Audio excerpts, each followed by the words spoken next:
कल मैंने बताया था आप लोगों को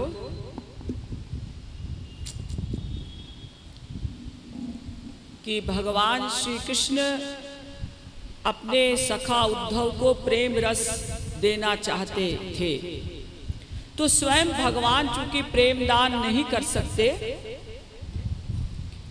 संतों के द्वारा ये दिव्य प्रेम दिलवाते हैं। इसलिए भगवान ने बड़ी चालाकी के साथ उद्धव को गोपियों के पास भेजा दिव्य प्रेम पाने के लिए, और कहा क्या कि जाओ उनको ज्ञान दे आओ। तो उद्धव समझे ज्ञान दे आओ का मतलब मेरा जो ज्ञान है अहम ब्रह्मास्मि तत्वमसि, वो ज्ञान मैं दे आता हूं। बड़े विभोर हैं उद्धव कि मेरी करोड़ों शिष्याएं बन जाएंगी, लेकिन भगवान का इशारा ये था कि ये ज्ञान गोपियों के चरणों में दे आओ और सदा के लिए वहां से प्रेम ले आओ। लेकिन वैसे तो उद्धव न जाते, क्योंकि ज्ञानी है, उनको अहंकार है कि मैं ज्ञानी हूं, मैं बेपढ़ी लिखी स्त्रियों के पास क्यों जाऊं कुछ सीखने के लिए। तो इसीलिए भगवान ने कहा ज्ञान दे आओ। तो बड़े विभोर होकर उद्धव पहुंचे और उन्होंने ज्ञान दिया गोपियों को। क्या दिया कि देखो,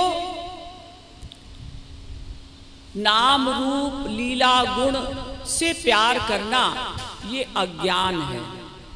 यानी संसार में कहीं भी प्यार करना ये अज्ञान है।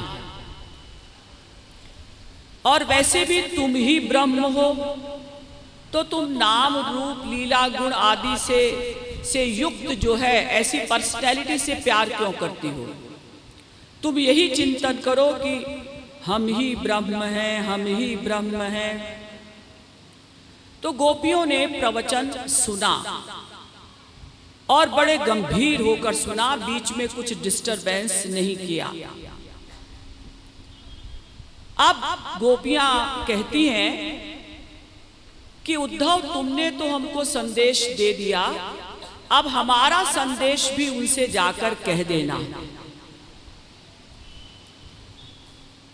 चूंकि तुम संदेश वाहक हो, संदेश वाहक का कर्तव्य है कि अगर वो संदेश लेकर आया है तो संदेश लेकर उसको जाना भी चाहिए। और ऐसे ही कहियो कान, जैसा हम कह रहे हैं वैसा ही कहना, उसमें कुछ प्लस माइनस मत करना। यानी गोपियों का इशारा यह है कि हम कुछ स्पष्ट बोलने जा रही हैं, कुछ कर्ण कटु बोलने जा रही हैं, इसलिए बढ़ा घटा कर मत बोलना।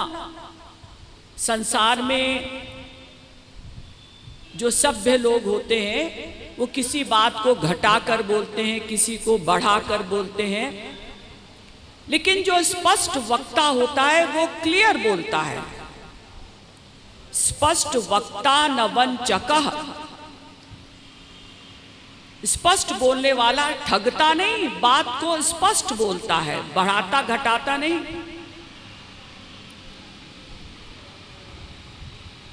तो उनसे कह देना, क्या कह देना कि हम अबला हैं। ऐसा लोग कहते हैं कि अबला स्त्रियों को, अबला माने जो कमजोर हो। तो क्या शरीर से कमजोर होती हैं स्त्रियां? ना ना, बहुत सी स्त्रियां तो पुरुषों से भी अधिक बलिष्ठ बलवती होती हैं। तो फिर स्त्रियों को अबला क्यों कहा जाता है?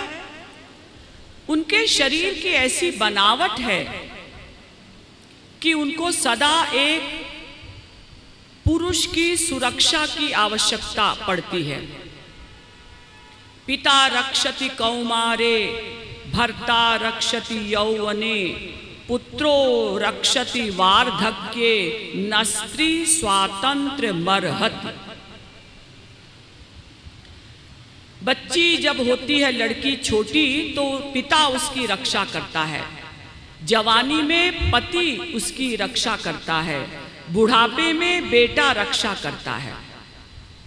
तो गोपियां कहती हैं कि विद्वानों ने हमारा नाम अबला रखा है, तो हम शब्दकोश का, विद्वानों का सम्मान करती हैं, तो उनसे कह देना कि हम अबला हैं, लेकिन कैसी अबला है? अबला में जो आ है वहां प्र लगा दो, हम प्रबला हैं। अबला है लेकिन प्रबला अबला है।